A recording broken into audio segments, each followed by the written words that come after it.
Hello. How are you? Hope you're well. Hope you've had a good week. Apologies for this video.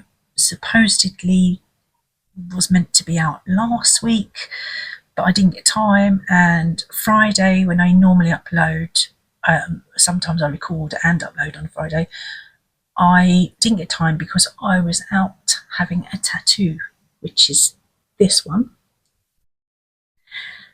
So yeah, I've been a bit busy, so and then when I got home I didn't have a chance because I had other things to do, and life does that sometimes, doesn't it?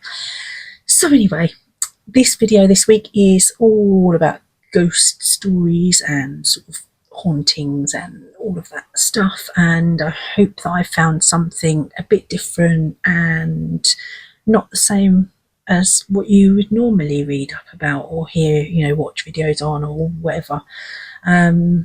So yeah, I'm going to stop waffling now and let's just get on with the episode, and I will see you again in a moo. Enjoy.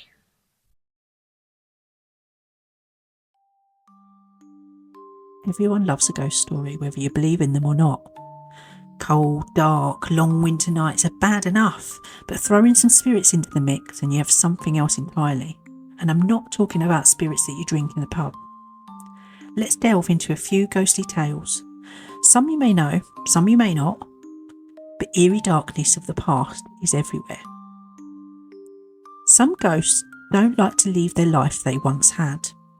In some cases, their remains are kept where they lived, but some are even kept on display. Take Bettiscombe House in Dorset, for example, and Burton Agnes Hall in Yorkshire. They both have the skulls of former occupants among their furnishings. Apparently, if the skulls are removed or an attempt is made to bury them, their hideous screams ring out throughout the house, and dire misfortune falls on their current occupants. Now that's a reason to leave them where they are, isn't it?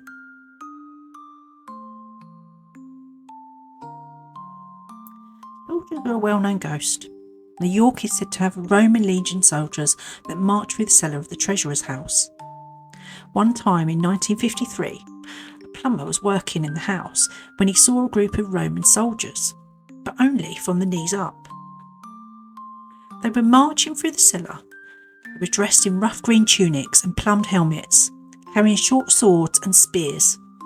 This shocked the man so much that he ran up the stairs to be met by the house's curator, who upon seeing the plumber's face said, "You've just seen the Roman soldiers, haven't you?" That's enough to make you believe if you didn't, isn't it? In the 12th century though, the historian William of Newburgh wrote about how a former master of medieval at Alnwick Castle would rise from his underground tomb and prowl the town streets at night, causing terror and disease. And this is known as the vampire of Alnwick Castle in Northumberland. In a panic, the local people dug up his shallow grave, revealing a bloated corpse that disgorged fresh blood when pierced with a spade, proving to them that he was indeed a vampire. The body was taken outside of the town and then burned. In 1934 in London, a typist was walking along City Street where she fainted and was taken into a chemist shop in Aldwych. When she came around from her ordeal, she told the shopkeepers that she had the impression that as she walked, a girl had fallen from a window of a high building and fallen at her feet. She was so shocked that she collapsed. The weirdest thing about this was, just 18 months before, this tragedy actually happened. A young woman had indeed fallen from an upper storey building and landed exactly where the typist saw her apparition. But the really odd thing about it was the typist had never heard of the incident before. It was a soaking wet rainy day early in the morning in July 1951, and a taxi driver called Jack Driscoll was driving back from Newton Abbot in Devon. He said he saw a ghost as he was just nearing Lawes Bridge. he saw a man step off the pavement by the Torbay Hospital driveway. Thinking it might be a fare, he slowed down. The man carried on walking without glancing left or right, and Jack had to brake hard to avoid an accident. This angered Jack, so he stopped his car to get out and give the man a piece of his mind. When he did, though, he was surprised to see that there was nobody there to tell off. The road and pavements were bare with no place for anyone to hide. Jack told news reporters that it sent a chill down my spine, I can tell you. I just jumped back into my seat, put my foot down and got away as quickly as I could. Because he went to the press about it, though, he was mocked by his colleagues at the Luckley Cab Garage, with some saying that he had an overactive imagination. But Jack was adamant that nobody could challenge him on what he saw on that really early Monday morning. He said, "I couldn't have been mistaken. The fellow, he was dressed in a light raincoat. He was there all right, and all the headlights were full on him. Besides, there's plenty of light just there." So, who's to say he didn't see what he saw?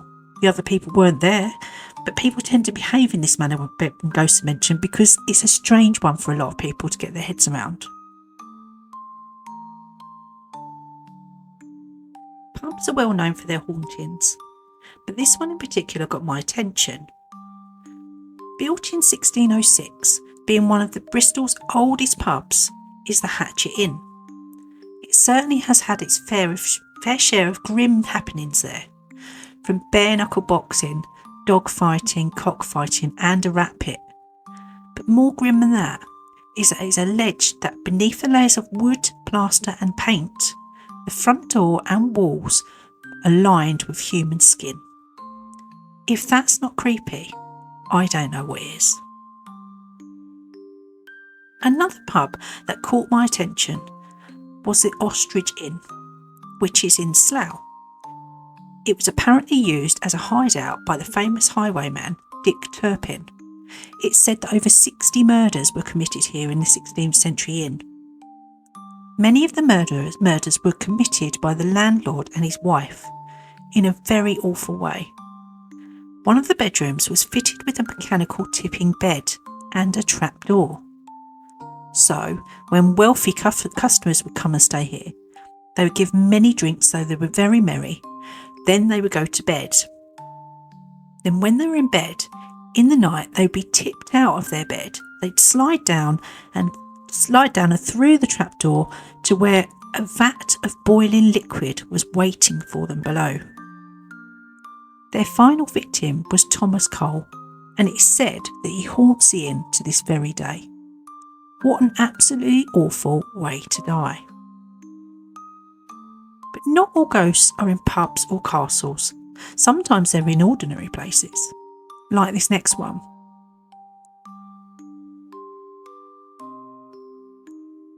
It was September 1966 when the police were called out to a car park in Wishaw, Lanarkshire. The car park was near the Electricity Board's offices in Hill Street and the Cooperative Building in Russell Lane, but the police discovered it was not a normal call-out. When they arrived, they found a very scared group of teenagers who claimed that they had seen a ghost. The police weren't impressed though. I mean, what did the teenagers expect the police to do? Try to arrest a ghost? In fact, the police made a statement to the local press saying, "We are not sure what action the teenagers expected the police to take in apprehending a ghost, but the officers' problem was solved when they discovered on arrival at the scene that Spook was gone.